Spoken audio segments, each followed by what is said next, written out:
Oh, hi there. How you doing? Welcome to space.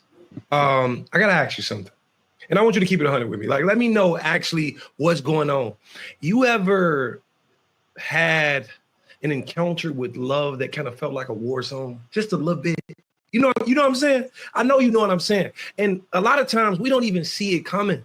Like there's red flags you just dismiss just because you feel like it's part of a healthy pattern. When in all actuality, it's really toxicity, forming, love bombing, trauma bonding, the idea that you feel like you need to be ride or die to the point to where not only are you being manipulated by them, but you're manipulating yourself.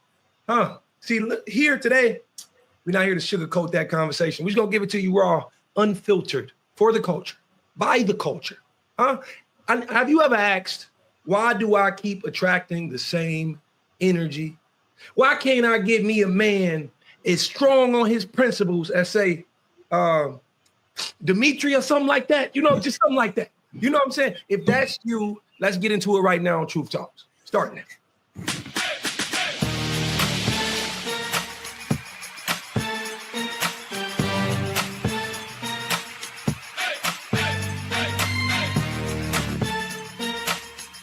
Are y'all ready to roll? Let's go. Wow. Well, hello, Dimitri. How are you? I'm well. How are you, my brother? Energy is flowing through the screen like crazy. I'm not mad at you. Radiation. I think your DMs are filled right now, and the comments are blowing up. I'm grateful. It's God. It's all God. All God. America, Dimitri Wiley, our next superstar. Look out for him. Our current superstar, Dr. Cheyenne. Bryant, how are you, my sister? I am all in the DMs, Dimitri, all in the DMs. So it's not a secret. I'm okay with that. And he responds every time. I'm good with that every time. No, your love for him is so sweet and so real, and I can feel it. It's very tangible. I love that. Lauren Lake, Judge Lauren, you've been fantastic on the show all week. Really appreciate you bringing the funk and the soul and the spirit and all the legal brilliance. Thank you. I'm excited to be here. And hopefully Dimitri and Dr. Bryant won't end up in my courtroom. No promises. It's a little fire and fire. But I'm here if you need. I'm going to file suit just because I want to see the confrontation. I want to see the whole thing. Because paternity matters, honey. Paternity matters, honey. Let's try some trending topics before Dimitri and Cheyenne become the trending topic. Trending truths. R.Kelly wants a pardon. His lawyers are asking President Trump for a pardon because he says the feds are setting him up in prison to be killed. He's alleging a plot to kill him where the Fed sent a member of a white supremacist organization to kill him. So let's pivot from talking about the Diddy trial to another felon who claims he was wrongfully accused in his RICO conviction. Let's take a look at this video about the R. Kelly situation right now. The legal team for R&B singer R. Kelly files an emergency motion asking for his immediate release from federal custody. They say Kelly's life is in imminent danger. They claim federal authorities are behind a plot to have him killed. Kelly is housed at the federal penitentiary in North Carolina, where he's serving a 30-year sentence for sexual misconduct. His attorneys claim high-ranking prison officials solicited one inmate to steal Kelly's mail and another to murder him. These are people who seek to kill Mr. Kelly rather than allow the corrupt criminal conduct of those who manufactured his convictions be exposed. And Kelly's attorneys say they are seeking a conversation with President Trump because Kelly doesn't have time to seek a pardon through normal channels. Judge, let's take this on two different levels. First of all, does R. Kelly have a leg to stand on? We know that prison is extraordinarily dangerous. People do get murdered. We know that there are a lot of white supremacists in prison, and that makes life very difficult and dangerous for Black people in there. But does R. Kelly have a right to then go to a court and say, somebody's trying to kill me, the feds might have done it, you got to let me out? Well, I mean, that's a discretionary act by the governor on the state level, but he's talking about he's going for a presidential pardon, okay? And as a former criminal defense attorney, I really don't blame him. Everybody knows we're in an anything goes cycle right now. All right.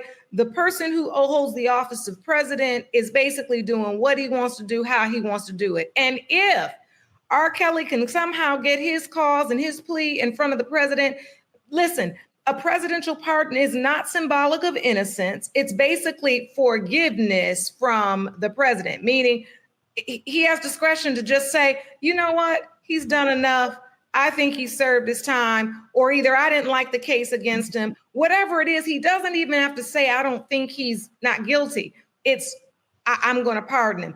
And look, if you're going to try all the stops, if you're sitting in prison for decades, why wouldn't you try all the stops? Of course, you're going to try everything. Dr. B, I wonder if R. Kelly has a leg to stand on here as far as the story that he's trying to craft, that the feds are conspiring with inmates to murder him. I imagine if an inmate were to say to somebody, the feds called me and asked me to murder R. Kelly, that would be a very bad look for the feds. And they already have him in prison for a very long time. They trapped him. He's already where they want him to be. I'm not sure that they're trying to murder him on top of that. What do you think?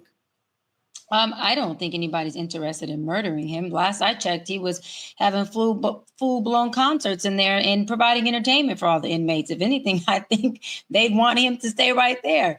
But on a serious note, I don't see what he's doing not being something that doesn't make sense. Again, if you have a lot of time in prison, you are smart to try to figure out what can you do, if anything, to get out. A pardon, your attorney coming in and saying, hey, there's disparities going on in here. If he can use the black card, the black man card, the criminal reform card. I mean, shit, it doesn't matter what crime you did. If you're in there and your freedom's taken away, then as long as you're alive, I think people should fight. As much as people may not agree with me, I think if you can, I think you should fight.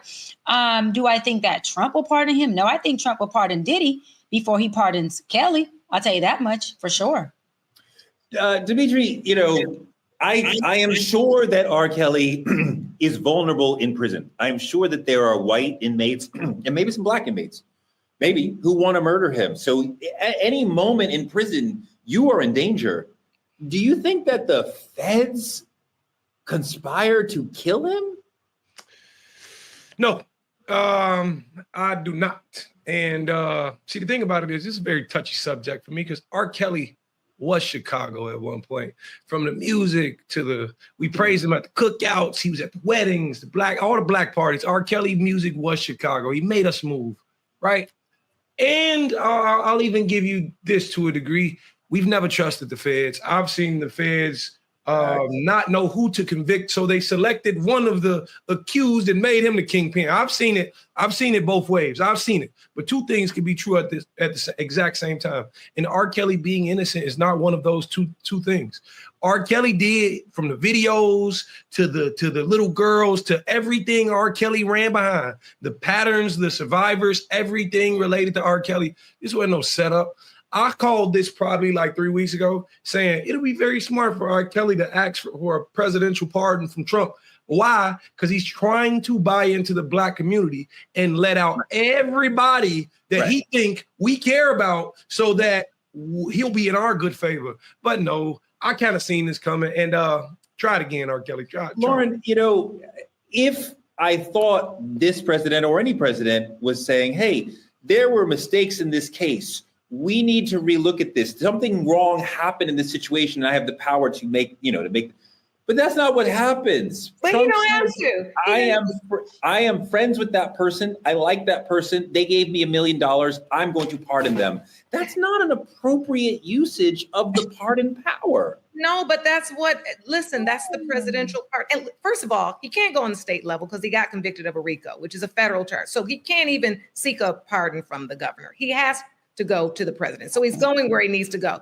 But as we talked about all week long, this is honestly a person in R. Kelly's position. This is the perfect scenario. I basically have a person who holds the office of president that's doing what he wants to do based upon how he feels on that day. And to Dimitri's point, if it gains him favor, if he feels like he needs that favor on that day of the week, then there may be a chance he'll do it. Personally, I don't think so. I agree with Dr. Bryant. If he was going to pardon anybody. I think it would lean towards Diddy than it would R. Kelly. But the fact that he is approaching this, the fact that his counsel is basically trying to say his life is in danger, I'm trying to figure out the motives for them going after him, though. And it said in the piece that it's because they don't want it to come out how they framed him. Now, he had a lot of witness testimony of underage girls. I don't really get that connection, but I will say this: if there's anybody that don't need a connection and no dots to connect to do whatever the hell he want to do, we know who that is. I mean, look, if you were framed, you had time in court to bring all that up and get your high-priced lawyers to bat that down. Nobody framed you. You did a lot of horrible stuff, and now you're paying for it. Let me move on to something perhaps a little more painful for me as a parent. Clara Adams, a 16-year-old high school track star in California, was disqualified for spraying a fire extinguisher in celebration on her shoes after she won the state championship. The video about this is crazy. It might make you sad. It practically made me cry. Let's take a look at this story.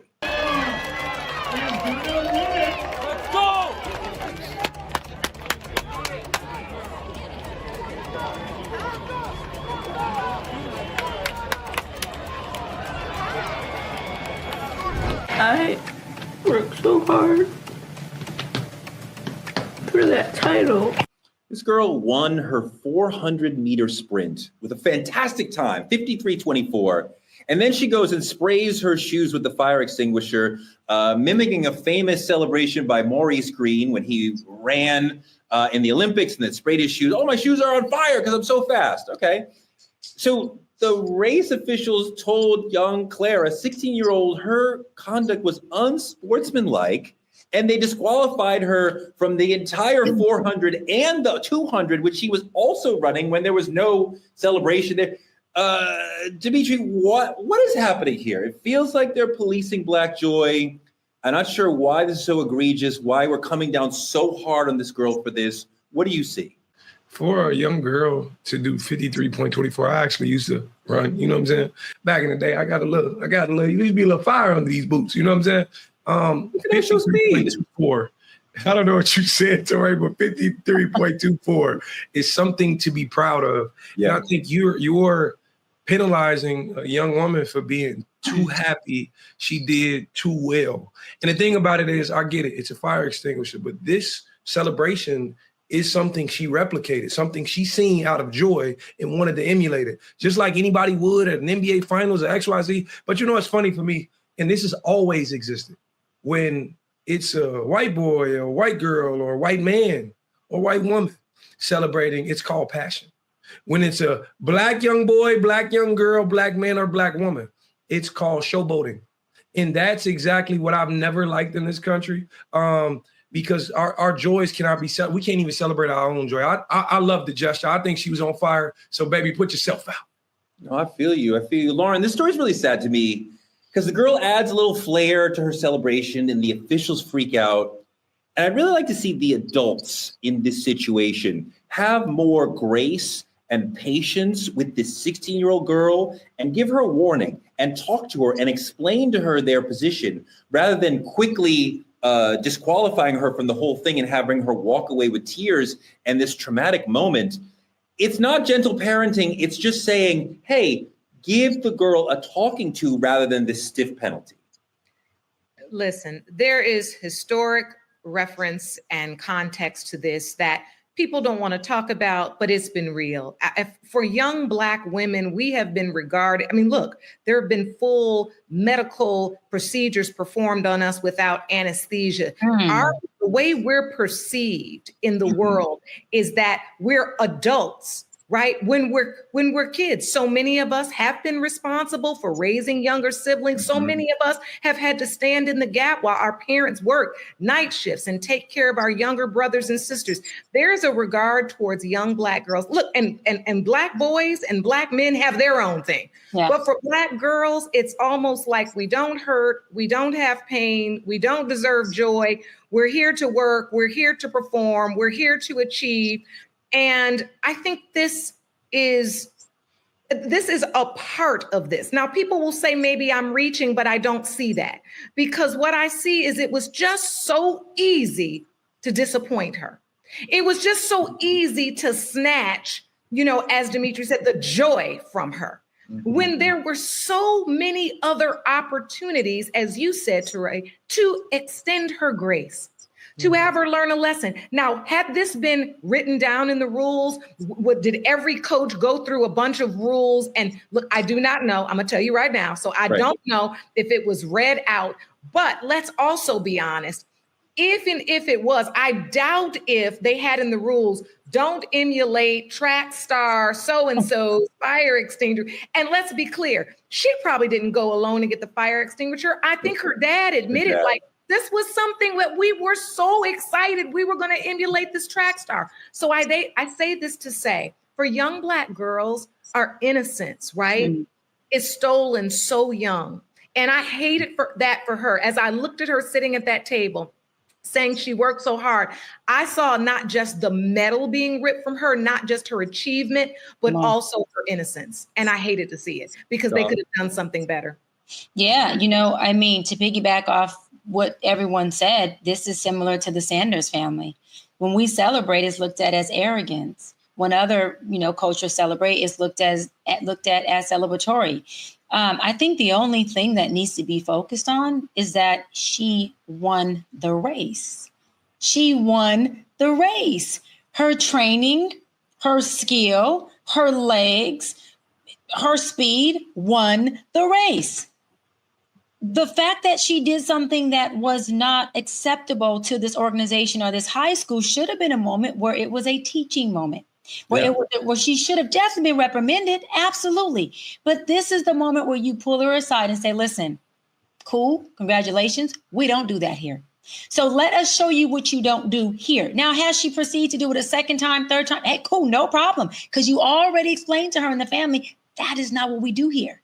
But again, it is definitely, to Judge Lauren's point, it's, when we do something, they look at us as a loud race, a loud culture. And so they attempt to demonize that so they can take away the joy of, all right, can't you just take your win and go? Can't you just take your win and sit down? But for some families, and I know like my niece, Kennedy Bryant, she is like the second or third fastest little girl in the nation. And she goes to the Junior Olympics every year. Yeah, look her up, Junior Olympics every year. And let me tell you something. If my baby got to fire extinguish in them shoes, first of all, Auntie would be on the field spraying along with her. And they did this, I would get every organization, including the ones that I am the chair of, and we would fight this tooth and nail. And we wouldn't fight to allow her to celebrate, because I believe in following rules. We would fight to allow her to have her win. Because when a child works that hard, they do deserve to have their win. Even if you say, look, you can't celebrate, give her win. This baby girl won. You're absolutely right that she won fair and square. And I'm like, how are you erasing the race because of the celebration? Because during the 53 seconds that we had to get across the line, she got across there first. There's video. Nobody can question that. So whatever happens after, I don't understand how that disqualifies, right? And the parents, the adults are way out of line here. And I'm glad for once that Dr. B is on the side of a more gentle approach to the children. Let them make mistakes. Have a soft place to land. This ain't gentle. I still say she should be reprimanded, but this is not a moment where you pow her. This is a moment where you say, baby, listen, we would love to celebrate. Maybe we got to wait for you to get into the Olympics to do this. Maybe we got to wait for you to get into college to do this, right? This is that moment where this young lady just needed to have a conversation. She didn't threaten anyone. She didn't spray anybody else in the face. Everything was self-inflicted. If we're looking at it, what did she do? She didn't spray the official. She didn't spray the other kids or the other teenagers. She went away from everybody to do it. It was 2 seconds. But as the judge is noting, Black celebration, especially in an athletic context, has been politicized in this country. There was a time when the NFL was like, no celebrating. And if you do any sort of flair, even though the fans love it, then you're going to get a flag. And like the notion of us celebrating, even think about us running away when we laugh, right? Because we're like on the plantation, barrel of laugh. So we want to like hide Black joy. Like it's painful, Doc, that we are quite often asked to hide our joyful emotions. No, totally, absolutely. And just really quick, me and Dimitri are on a world tour together, a world speaking tour together. And he knows that when they introduce me on stage, I am the most celebratory person on that panel. And I'm telling you, I go crazy, but it is a cultural thing. It's like, but I have to say this, if, our boss, the dude who's the founder of it, said, look, Doc, we just don't do that here. That's not our culture. I would have liked that conversation. I would stop because that's not the culture of, let's just say that business, that company. But to your point, Torre, I wouldn't want to be reprimanded to the point where I'm fired. I lose my position. I lose my role. When it's like, whoa. I didn't even know. If you had this conversation, I know how to follow code better next time. The real question, Doc, is if me and Dimitri lined up for a 100-yard dash, who would win? 100-meter dash. Torre, don't even entertain this nonsense. Torre ain't had good knees since 2000. Who would win? I gotta say this because ask Dimitri, when was the last time he sprinted? But let me tell you who will win, Torre. You would win because you are in spirit. Because you're in spirit like form. Because you're in spirit form. And ancestors can get from spirit form is crazy. In spirit form, they can get from yard 1 to yard 100 way quicker than you, Dimitri, because you're still a human form. You're still a human form. Wow. Torre don't go to the gym like I go to the gym. Like I just want to speak the question. No, for real though, Dimitri, I would cook you. Okay, cool. Sure. I just want to speak. I'll cook you up.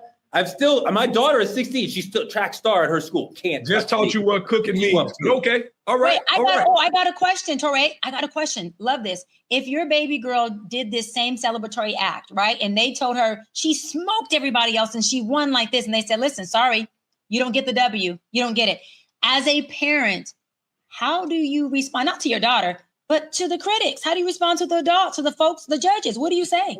Well, no, as I said, we got to have a conversation about how we are responding to the child's actions. And if we want to agree that the child's actions are not appropriate in this venue, okay, but like, how are we teaching her that? How are we penalizing? Did we know that before? Like, was this clearly stated to the folks? Like, no props or no, that wasn't stated? I just need much more of a patient response with the children, because I don't want any of the kids to come to a meet and walk away crying because of what the adults did. She's going to carry this pain for a long time. She's clearly a track star. Maybe she goes to the next meet and she's still feeling that pain from the last meet. Like, I don't want her to walk away, any of them to walk away in pain like that because of an adult decision.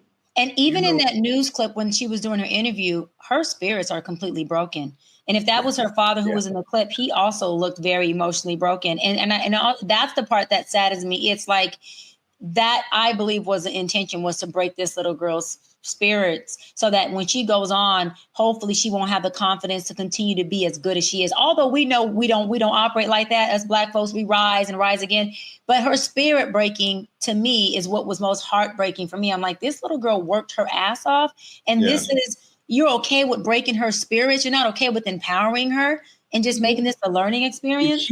But that's the point. That's the point. We've seen it with Deion Sanders. The conversation continues. Every time Black people approach a win or some type of accomplishment with joy, with saying like, yes, I am that girl. Yes, I am that guy. There's something about us. We always have to be humble. Right. And when people express things a different way, when they say, no, I've got the juice. My feet are so, you know what I'm saying? Listen, look at Sha'Carri. It happened with her. There's been so many instances of this kind of systemic humbling of Black athletes where I think we have to begin to, number one, as Black people, be on alert, right? Now, and look, I'm all about accountability. So let me keep it real. Once daughter's maybe said or dad said, let's do the fire extinguisher. I'm a believer as well. There's a teaching moment in dad, daughter, let's take that extra step. Let's look at the rules. So we got an argument to stand on and make sure there is nothing stated that would bar us from doing this. So we have something to stand on. Now, even with that said, you don't have to do that to a child, but I'm saying there are steps we can do as well to protect ourselves when we know that there's going to be an attempt to humble us. Look at Shador. Look what we all just witnessed with him. Sure. No, I know. I want to see. I'm maybe leaving with the W. That's all I'm saying. We ain't leaving here with nothing. I know that's right. We from around the way. If this was my daughter, I promise you, she walking away with this W. All y'all walking away with this last one. And this is a protesting moment. This is a protesting moment. This is when you could peacefully have these folks outside this school from every organization signing petitions and then saying, hold on, we want to press the judges because we're not okay. You don't play around with somebody's child when that child did what's right. You got to do that. Shakiri came back and responded real good. Shakiri said, but I think it's important to not analogize her. I think it's important to not analogize her with adults because I would be okay with adults getting penalties where it's like, you should have known better. Whereas with a child, I think it's important to affirm the child and have the child just have some patience. We don't want to punish the child so quickly, like let the child learn in a way that she's not dealing with a punishment.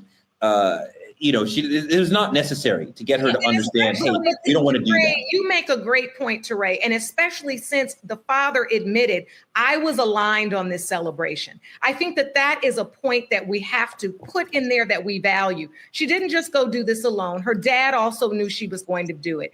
And so now like this isn't a kid just trying to act out. She's just trying to celebrate. Her dad didn't think it was wrong. She didn't think it was wrong. And then I hate that they missed the moment. All the kids there idolized this young girl. At that point, that girl could have told them whatever she wanted to tell them, and they would have idolized her. If Teray, like you said, she was given the opportunity to speak to other kids to say, you know what, in hindsight, the way I handled that, I could have done that differently, or I could have checked the rules. She could have impacted so many young kids instead of just being broken.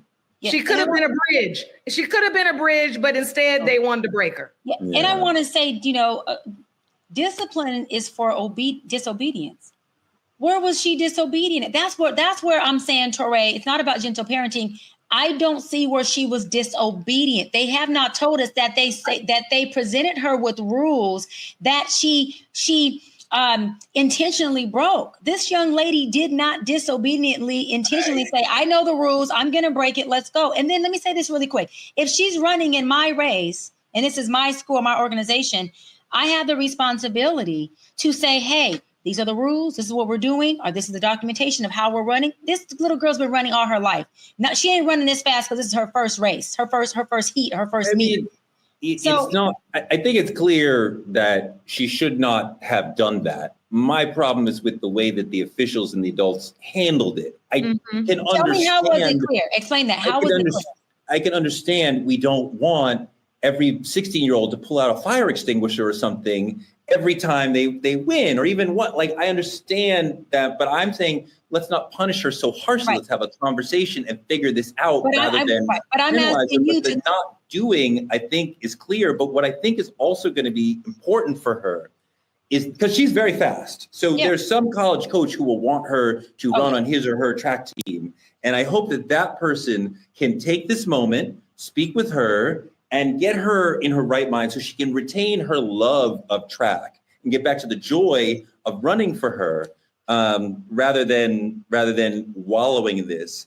But, you see, like, some Black people are not fully understanding what happened here. And some are saying this was ghetto.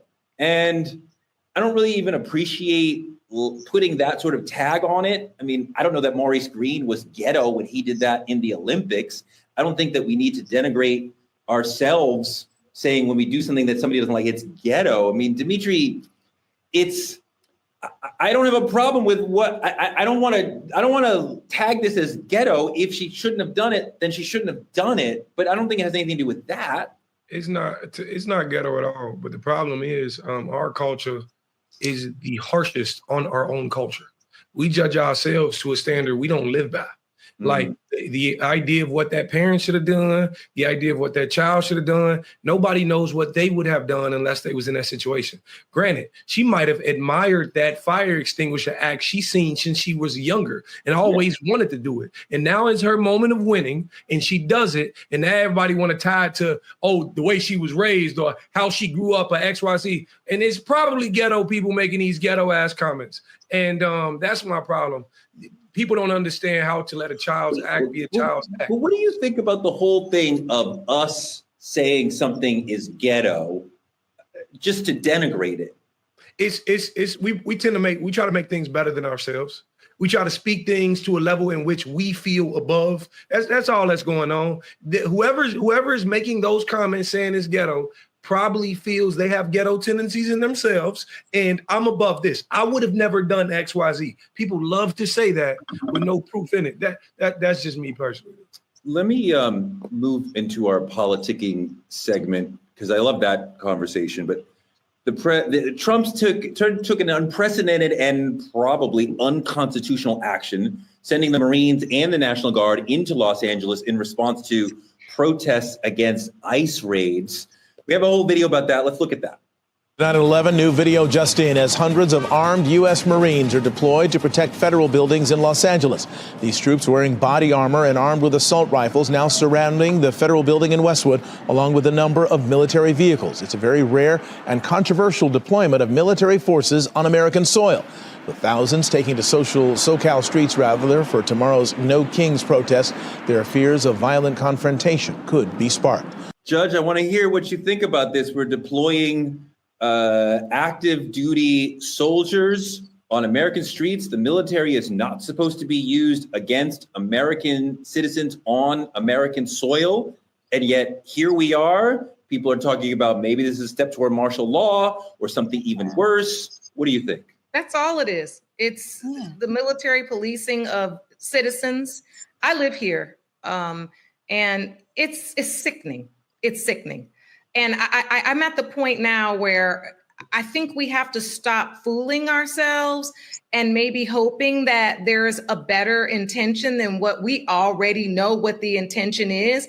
This is an example, right? This is an example set. We're setting an example in a state where, Governor Newsom has been, very critical of Trump, and he's coming in here and making an example of this state, its citizens. And look, we see it now carrying on with a video we covered earlier in the week in Florida with the sheriff, right? Like this whole, we're igniting a new energy. I mean, to look at this and think that it is downtown Los Angeles to me, I mean, it's like we're in a war zone. But we have to stop almost thinking that it's so unbelievable and realize that this is exactly what we're up against. There will only be more of it. And if I believe, unless I read incorrectly, but I think that it was just upheld. The court upheld Trump. The appeals court, yes. Yeah, they upheld that. I don't understand that. Here we are. Yeah, Dimitri, it's very frightening to see Trump expanding powers, I guess, in this way. You're not supposed to do this. And yet here we are. And those of us who've been thinking about we're moving into a dictatorship, an authoritarian state, perhaps martial law at some point, this seems to be another step toward that. Yeah, I think now's the time we actually stop fooling ourselves. We stop pretending. They sent Marines to handle people on the street holding signs, chatting for freedom. Like that's really what we got going on. When people, if I remember correctly, when people can shoot up a school full of students and be walked out, escorted out, sometimes fed. Like go to Burger King. When a kid got an AR-15 shooting up a school or a grocery store, it ain't no rubber bullets, it ain't no military boots, it ain't no gas mask. There's nothing to a degree when we just chanting no justice, no peace. That's all we saying. And I think the wildest part to me is that it's not shocking no more. Like That's the a problem. wildest part to me is that I'm used to it. You Mm. know, I'm used to seeing us governed differently. Like I'm used to seeing us treated differently for much peaceful moments than we ever see these other people in. You know, so for me, man, I think it's time we stop fooling ourselves. I think it's time we understand the nature of the world we're living in, and make sure you stay far, far away from any of where these problems will eventually erupt. Because anytime you bring weapons to a fight, weapons will be used. Dimitri, I think that's really well said. I also think that it's really natural and common and frightening, the numbness or the normalcy that you experience this with, of like, it seems like it's happening all the time. This seems normal. It's not supposed to be normal. This is highly abnormal. This is highly chaotic. It's highly incorrect and not supposed to be happening. Shai, the mayor of LA, Karen Bass, is saying this is just a test to see how far Trump can go as far as militarizing our streets. What do you think about what she said?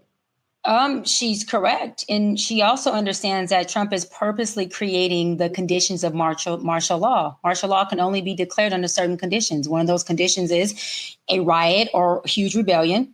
He's creating that now. The other one is government collapse or has a breakdown. Well, he's just arrested our congressman here.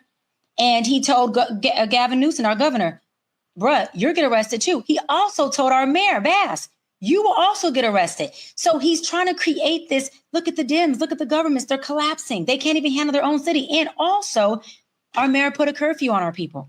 Guess what? A curfew is also one of the conditions that allows you to declare martial law. And then to go further, he is attempting to make it look like everyone is so out of order. The government over there can't control this. And only under those terms can you declare martial law. And whenever a president takes over the National Guard, which the last time this happened was in 1957 with Eisenhower, where he took over the National Guard, but it was actually for a reason. But whenever they take over the National Guard and have the National Guard come and fight against our own people on our own soil, that is one step before they usually call for martial law. So we are a lot closer to it than we think or believe we are, because he's creating this exact environment like he did when he appointed his own Supreme Court judges, so that he can have all the qualified immunity and all the things that he needed. This man is so strategic. This is like the modern day Hitler. I'm telling you, this man is the modern day Hitler. He is strategically figuring out how to create and put everything in place to play chess on all the things that he wants to checkmate on. And that's just what's happening. And we're watching it. And it's very scary to be in LA. I'm on the freeway and you got these big army trucks. And I told my mom, I said, Mom, she goes, army trucks. No, I'm talking about the big army trucks with the opening in the back. And I'm like, they're on the fucking freeway. Like, and for me, I'm going, wow, I'm watching this man attempt to create martial law right in front of our face. Yeah. It's happening. Lauren, you know, he's clearly probing to see how far he can go, how much we will accept. Today, he's sending the military to back up ICE as they do their job. Maybe next time it'll be to intimidate us at a protest, at an anti-Trump protest, perhaps. Yeah. And I think we're going to see going forward the fabric of what this country is all about, how much we are willing to push back. We saw when he tried to do his birthday military parade, 10,000 people showed up. No King's Day, millions of people showed up. So a lot of people in this country were willing to come out, even though they were worried that they might get arrested or shot, because the police and Trump are telling us, we'll shoot you if you protest on Trump's birthday. Okay, we're coming out anyway. So they had to pay people. Of America wanting to protest, I just wonder how much pressure is Trump going to put on us? Yeah. And they had to pay volunteers, you know that, right, to stand with and behind him at his recent event. It's like people don't even want to stand. This is not even a red or blue Republican Dem thing. Folks do not want to be associated with you or in proximity, Trump. You're having to pay people to stand with this man just to stand there for a photo op, for a video op. I mean, it's getting, it's really bad. And I don't think that, I think he's going to be able to succeed, which is scary with this martial law thing, because I'm telling you, we are one step from it. If you all look up martial law, for the people in the chat, if you just read up on it just a little bit, it'll show you that exactly the conditions that need to be happening are exactly what's happening now. And it's sad because you got people who are protesting for their lives, for their livelihood, and for their families, not understanding that they are literally falling right into this rhetoric that Trump is needing for his dictatorship to take place, where guess what? He doesn't have to run again in 2028. That is his goal. That is his goal. Yeah. No, I think that's absolutely right. And that the likelihood of him declaring some sort of national emergency that gets us to, we don't need to have an election, or we can't trust the election results, we can't hold the election, I think it's highly likely. And the sort of control of the population that we're talking about, it may be called martial law, it may come through another name, but that same way of controlling us, sort of destroying the Democratic Party, destroying the retort to Trump, any sort of backlash to Trump, that could absolutely happen. And it could be extremely frightening. And the more we're seeing military in our streets and in our daily lives, it's extraordinarily frightening, and nothing like any country we've experienced ever. And I'd be interested in seeing, because martial law has to go through a judicial authority and approved by them. We know he owns the Congress. We know he owns the seats. I know this. We know he owns the Supreme Court. So obviously that's going to be more than likely approved, but it is going to be interesting to see how fast, or if there's pushback from the judicial level, or if they just fold for him like everyone else has been, in those branches thus far. I just really can't wait to see how they handle that at the Supreme Court level. It's going to be very interesting. I just want people to understand as well, to be clear, what they're doing, they're creating the civil unrest that then they're basing their need for martial law on. Like, they're ripping babies from their mother's arms. They're taking away and breaking up families. They're doing this and then declaring that the response, the trauma, the screaming, the pouring into the streets in support, the rage over this, right, is the reason why we need military presence. I mean, it's the okie doke of all times. And we have to be smart. And that's why we've talked about it earlier this week. Black people, we got to play chess and not checkers on this. And I know some of our Latina brothers and sisters are like, why in the world are y'all not out here? Because let me tell you something, baby. The day we get out there, you talking about martial law, and you talking about us getting arrested in droves, going into jails and prisons, and then they got you working for free from there. Okay? So it's just the new slavery. We got to see the long play here. And I don't feel like we're talking about that enough. It's almost like beat by beat by beat. They're shocking our systems. You got to see the long play.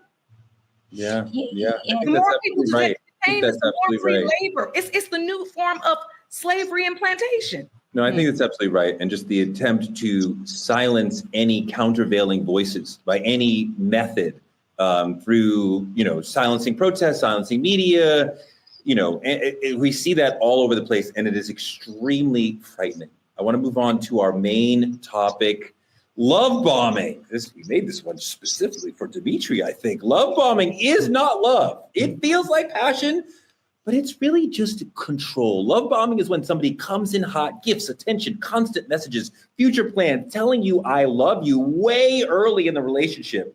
And you're like, well, maybe this is what love really feels like. But no, that's not what real love moves like. Real love takes time to build. It takes time to earn. It takes time to figure out how you feel about how you connect, how you love each other.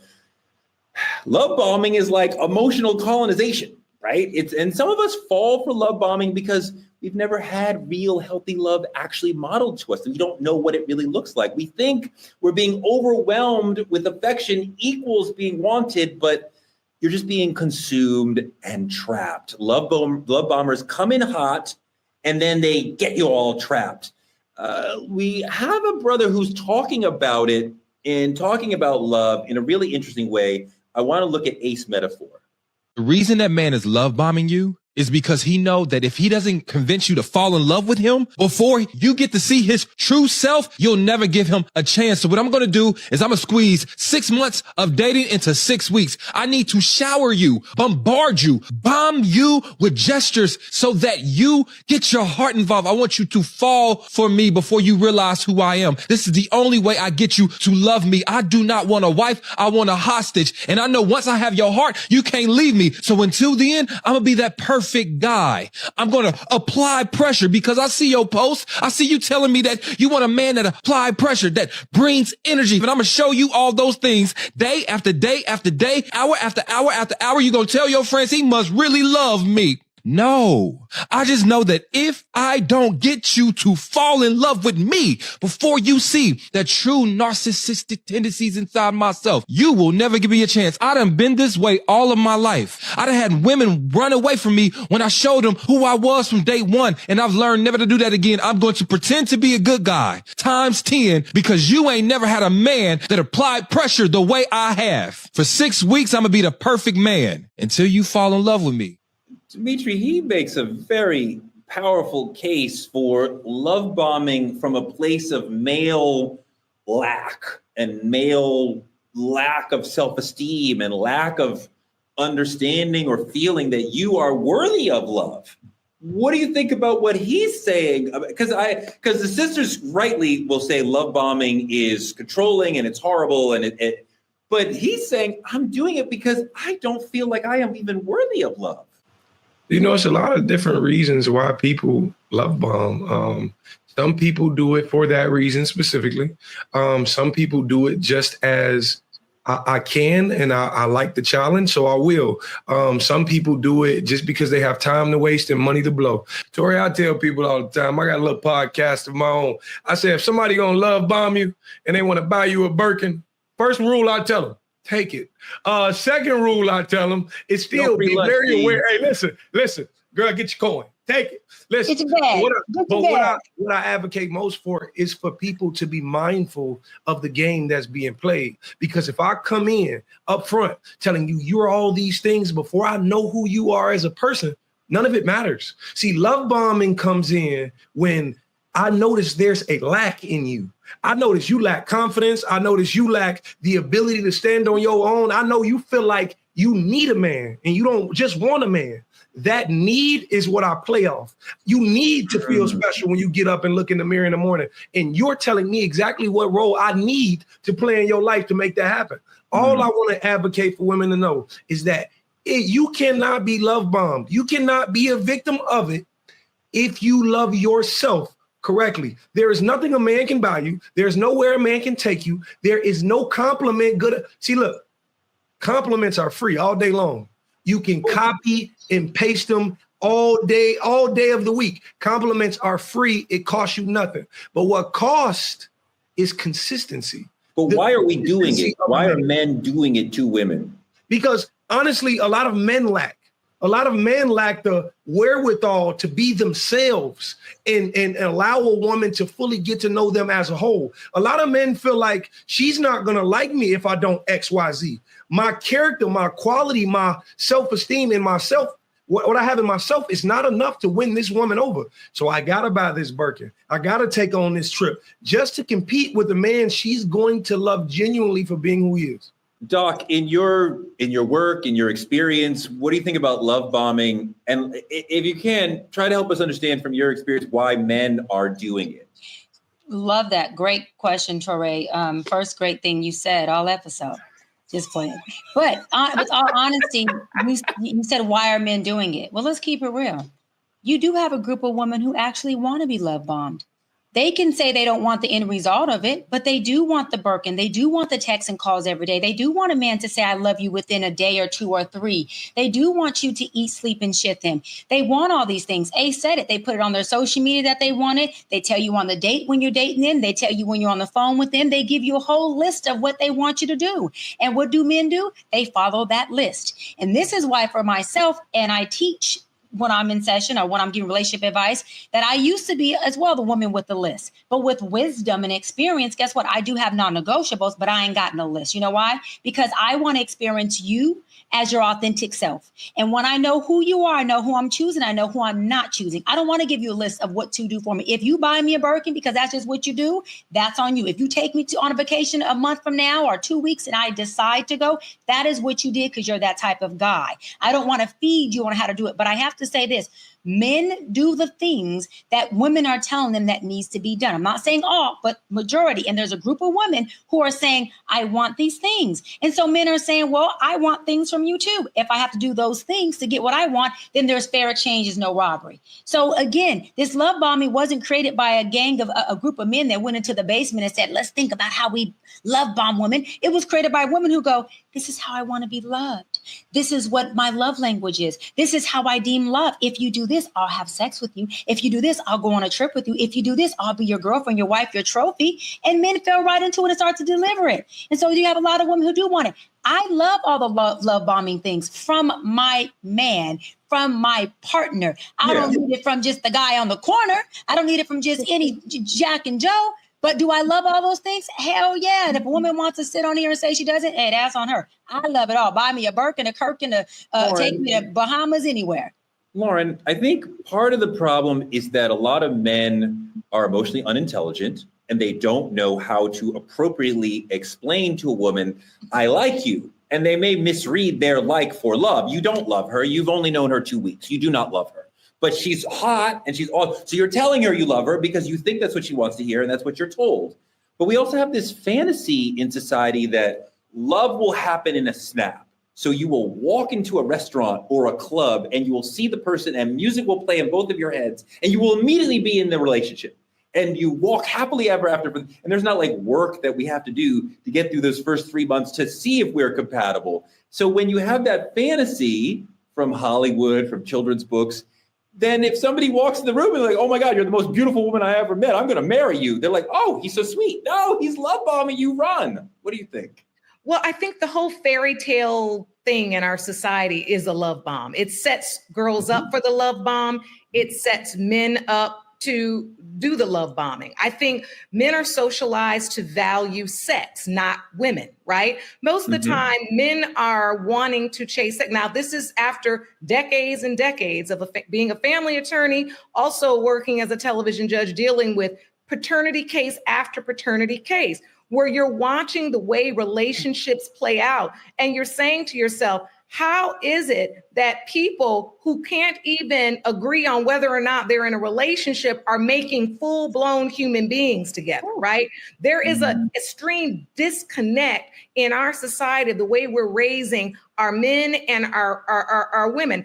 You talk about, young teen boys in the 20s. It's all about, you gonna get that, right? You gonna go and try to have sex with her. It's not talking about, are you gonna form a lasting, incredible relationship with her? It's about, can you have sex with her? On the flip side, and women, I give it to you straight. A lot of young girls are about 2 sandwiches away from what I call the prostitution picnic. Okay. You got 2 more sandwiches to go and you might as well go ahead and lay your blanket down and just decide you're going to attend. Okay? What is the prostitution picnic? The prostitution picnic is, you're just going to lay your blanket down and go ahead and enjoy the party and just say, I have sex for goods and money. I mean, at the end of the day, we got to think about that. We have to be real with our young girls. And that's why what I constantly do is I empower young women. And it's about understanding, as Dimitri said, that, listen, can't nobody buy me nothing I can't buy for myself. And to be very honest with you, be careful, right? What you're willing to do for those bags. Not to tie this in, but it's relevant. In the Diddy trial, we're witnessing this constantly through testimony. And I'm saying to myself, how in the hell can a Chanel be worth this? Well, okay. Yeah, I was with you, but the Diddy case is much more than that. But it is. But what I'm saying is, I'm speaking about a nuance where there's far too much arguing about what you bought her and what I didn't get. That is irrelevant. You just whooped my behind. I don't care what you bought nobody or what you bought me. Well, Dimitri, to what she's saying, But this is what I'm saying is what women are also valuing. We have to correct ourselves. If we're not willing to correct ourselves, we can blame men all day long. It will not get any better. We have to be honest about that. The fairy tale of the bags and the shoes, and every woman has been guilty of it. But it's a cost that we pay. And until we change that, they won't think they can woo us with that. Amen. That's all I'm saying. I mean, she's absolutely right. And she's referencing very intelligently a lot of the toxicity in our relationships in general, right? There's a lot of toxic relationships in the Black community, in every community, but we're talking about the Black community. So we've been fed this idea, a lot of us, that love is supposed to hurt a little, and that if he cheats but he comes home, that's loyalty. If she yells but she stays, that's love. Do you accept that? Is that the way love is supposed to look? I think that's my problem. I think that's how I've gotten where I've gotten, how I am where I am. My parents have been together 30 years, and never once did I see toxicity equals love. Never once did I see that or witness that. So that's why I want exactly what I want: a healthy, peaceful relationship, a relationship of understanding and communication. You see, it's not just that society tells us that, but everything you've ever watched has ever told you that. It's brain, it's fed into your brain. You go turn on any pop culture relevant movie. The man is mean to the woman throughout the entire movie. But it all ends well because he shows up with flowers. So you're set to believe that accepting this from this man is what you're supposed to do. You're supposed to look at the man you dating right now who ain't never showed you nothing, but you're going to buy into the potential of that man because your hope turned what he is right now into the vision of what you hope for him to be. It's just like my son. My son's scared of the dark, right? His mind is afraid, so it perceives that something is standing out in that closet right there when it's really not there. You have to stop buying into the potential of something that's not there. And my last point on love bombing, and this is all I got to say, it's called love bombing. Every bomb has to be lit, sweetie. Jai. Yeah, and this is my thing, though, because I am a woman who did have a father. And I know Judge Lauren can understand this. I had a father that didn't love bomb me. He loved the hell out of me. He spoiled me rotten. He doted on me. He bought me a lot of things. My father was a product of the streets. That means we had street money. I'm just keeping it real. I had cars. I had trips. He took me on planes. I had jewelry. We had all this. We had nice homes from street money. So what am I saying is that my father spoiled me and he treated me to a certain standard. And so what upsets me is when women or men get love bombing confused with the man who knows how to treat a woman. Because I don't want to send this message to men and say, hey, if you want to buy her a bag or take her on a trip or take her to a nice dinner or love on her, or open her car door, if you do love her in a month or whatever your emotional status is for her, that you withhold. Because I find that a lot of men nowadays are withholding because they don't want to be love bombing. They don't want to feel like they're diddying her. They don't want to feel like they're into this Me Too movement thing because they're being too aggressive. It's the truth. And for a woman like myself who is dating, who's ready to be married, who's caught up a couple weddings, I want men out there to know that if you are love bombing with the wrong intent, of course it's wrong. But if you are genuinely loving a woman and you want to love on her and spoil her and treat her well, there's women like myself who are not fatherless little girls who have been treated really well by a man. And I do have standards. And those standards might look like some of the love bombing traits. It may look like some of the love bombing expectations. But the love bombing expectations with the bad intent is what makes it love bombing. Those same behaviors with the right intent is what makes you a good man. It makes you a gentleman. And so for me, if you want to call it love bombing, crazy bombing, loving the hell out of me, as long as your intention is good, you can spoil me rotten. My standards are there. You can open my door. You can love on me because I don't feel bombed. Last thing, Torrey, hold on. We also have to hold women accountable because if I'm in a situation where I feel like this man's intentions are just to sleep with me or to control me based on the actions and the trinkets and gifts he's buying me, well, where is my freaking internal locus and my responsibility of knowing when to pivot? It ain't just the man's fault. If I feel like a man is just trying to woo me over for a night of passion, well, I'm not into casual sex. So you can woo all you want, but we're not going to end up woo-woo in the bed. So I and women have to also know when to hold and when to fold. You need to be able to pivot, sis. It's not his man, his problem because he's buying you the bag. And I got to say this, if he buys you the bag, if he takes you on vacation, I don't care if it's day number 1 or day number 10, you still have agency over your body. You don't have to sleep with a man because he did that. I don't care if he loved on you times 10. Hey, collect your shit if you want to, and you still can say no. You still have agency over your body because I'm going to take my gifts and I'm going to take my clothing, call it what you want, but I'm not sleeping with you unless I want to. And you can buy me nothing. If I like you, I like you. And that's just what it is. Of course, you retain agency over your body and your choices, no matter what he spends on you, 100%. But there is no free lunch, right? And I see a lot of sisters I know, Doc, when they are offered gifts that are too large, too early, they're like, no, because there is something that goes on with that, right? And we don't want to just tell everybody. And for the record, I'm not one of them sisters. I was raised to say thank you. Women could do what they want. I was raised to say thank you because I have enough management of myself to not do the things I don't want to do, no matter whether you buy me something or not. But I'm a sister that's going to say thank you. I don't care if I want it and I like it, I'm saying thank you. And if I choose not to move forward with you, then I just won't. But I'm definitely going to say thank you. I don't care what it sounds like. Thank you. What they should do when that man buy that bag too early, tell him save that for our 6-month anniversary. We'll see if I'm going to tell him buy another one. I'm going to tell him buy another one for the 6-month anniversary. Hey, listen, tell him put that in the closet. At 6 months, you can give me 6 gifts. Lauren, what do you think of this notion? There is no free lunch. And when you get some expensive gift from a man very early, before he could possibly really know he loves you, there's strings coming with that. And you don't have to give up your body. No, you don't. That's why I'm saying we have to take responsibility for ourselves. If we know what men's priority is, right? We get that. They want to have sex. That's how they're socialized. That's really how they're wired, right? Mm-hmm. So if we know that, then we have to understand, to Dr. Bryant's point, if you can take that bag and say, thank you so much, I really appreciate it, and feel no pressure to sleep with him, to perform this, to do that, that's great. But if, because I hear a little bit too much of this online, as if, if he gonna get a bag and get my nails done and my hair done and this, how that is almost a precursor to the sex, or it's the payment for an ongoing sexual relationship, without people really valuing building a true, real, committed relationship. We end up with situationships, which then go directly why people appear before me, because the situationships are producing little people. And I always say, people, right? You can go half on a baby all day, but you can't go on a half on a solution to figure out how to raise the baby. That means you were never you were never in a meeting of the minds about anything.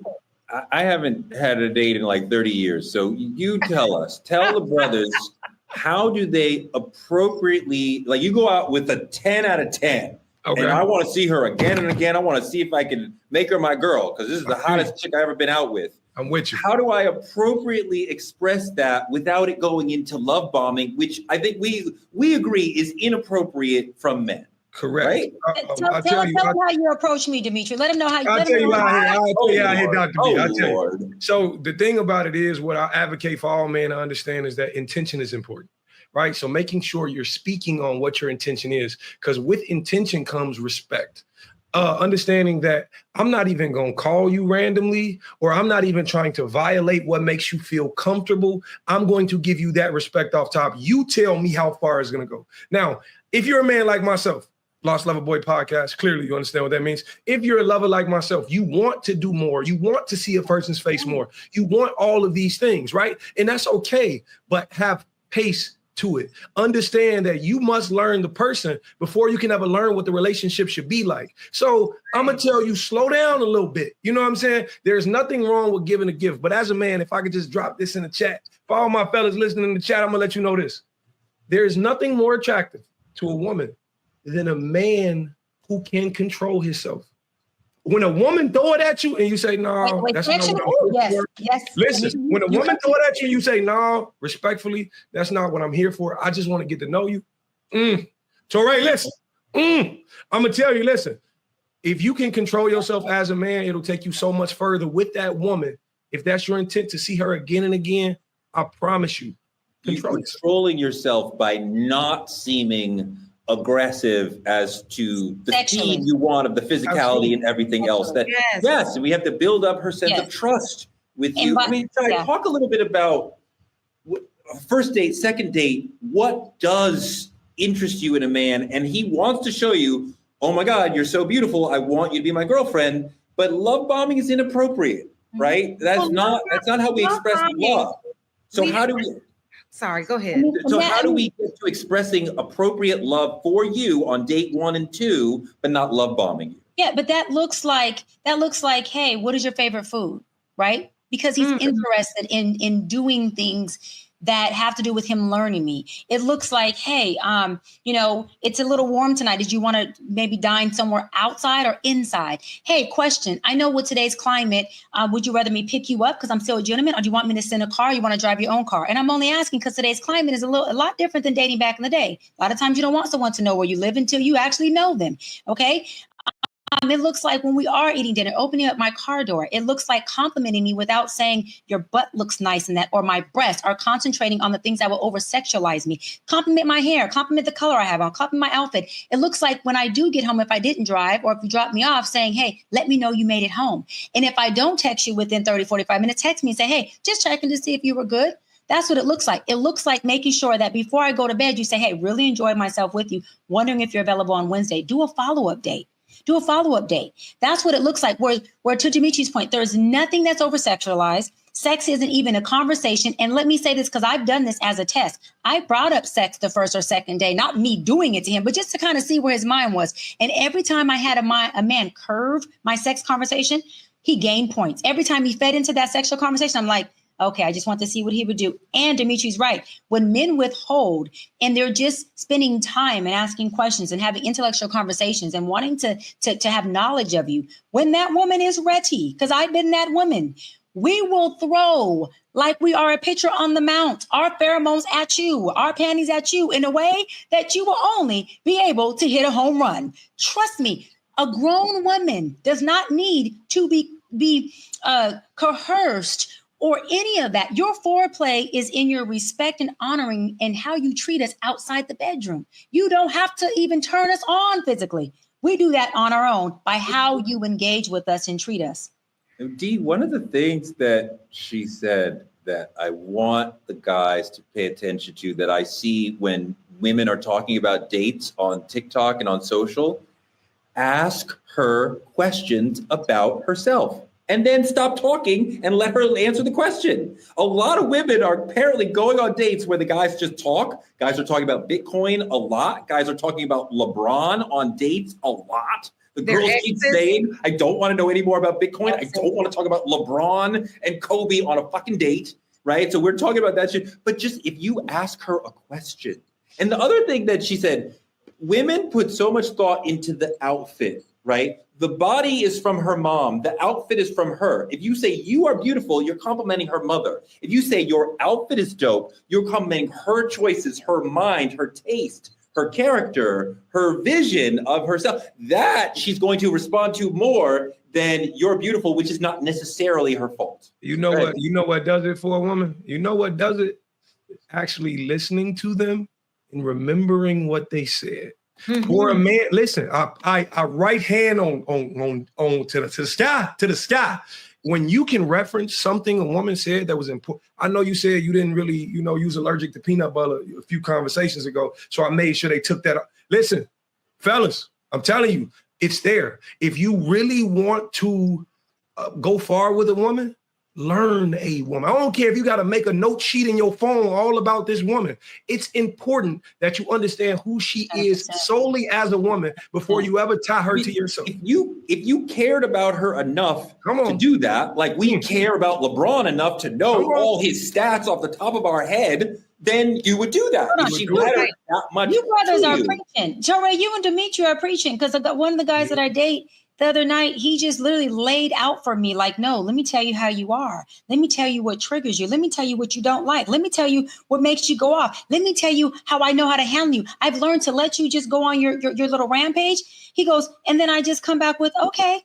And I'm like, hold on. You paid enough attention to know when you're getting on my nerves or what to say or what to I need his number. That was, you need his number. You do. And that was such a turn on for me. And secondly, he said to me about a month ago, he said, the reason why I'm taking my time with you is because I actually want to earn you. I want to earn your respect. I want to earn and I want to feel as a man that I deserve this relationship. And I thought, wow, because I was like, Negro, you're moving not too slow sexually because I don't like casual sex, but I'm like, you're moving a little slow on flying me out or on doing all these love bombing things. And he said, you know, this is why I'm taking my time, because I want to make sure I don't mess this up. I want to know you. I want to know how to handle you. I want to know how to approach you. And I want to know how to love you. And financially, I want to be able to contribute and invest in you at a level that says, I worked for and earned my wife. For me, that was foreplay and that was a turn on. And I know he's watching. So baby, turn on and foreplay for me. Thank you. Wow. Okay.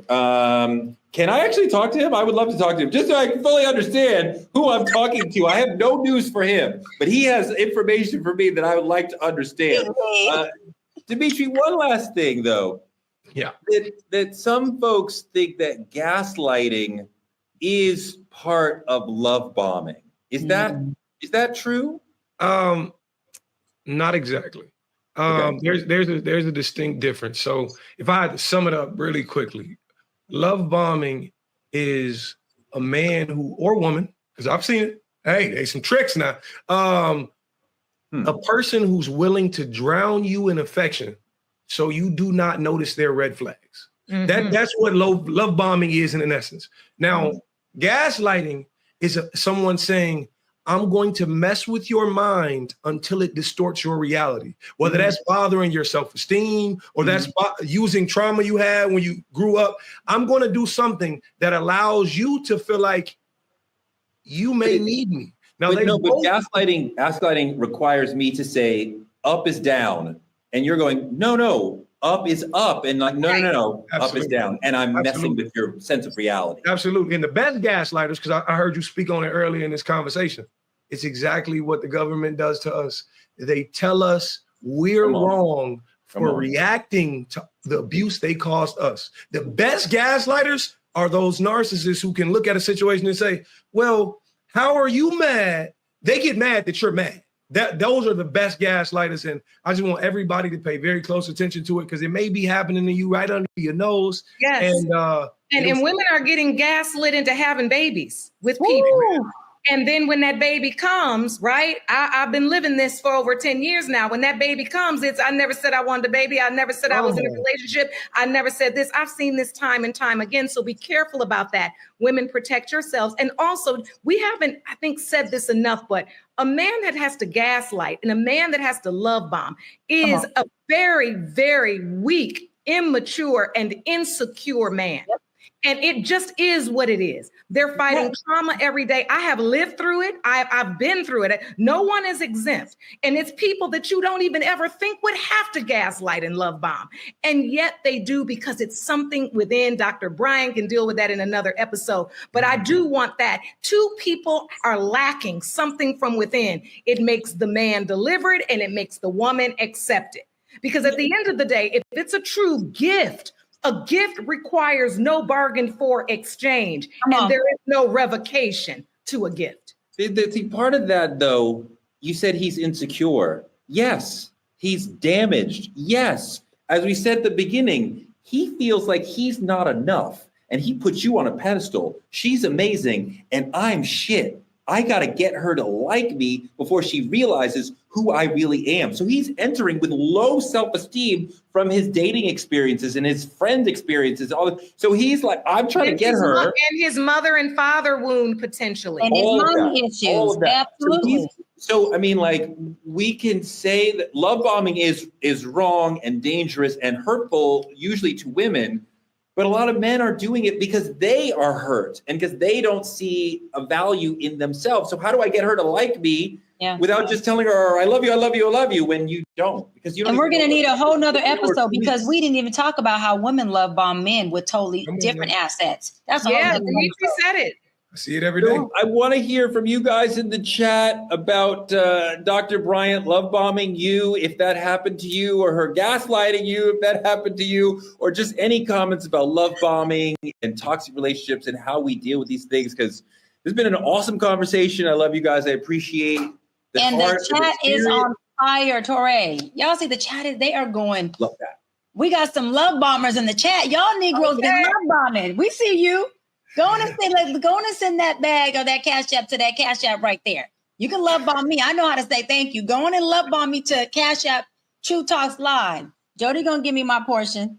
That's our show for tonight. Like, comment, and subscribe on our YouTube channel at Truth Talks-Live.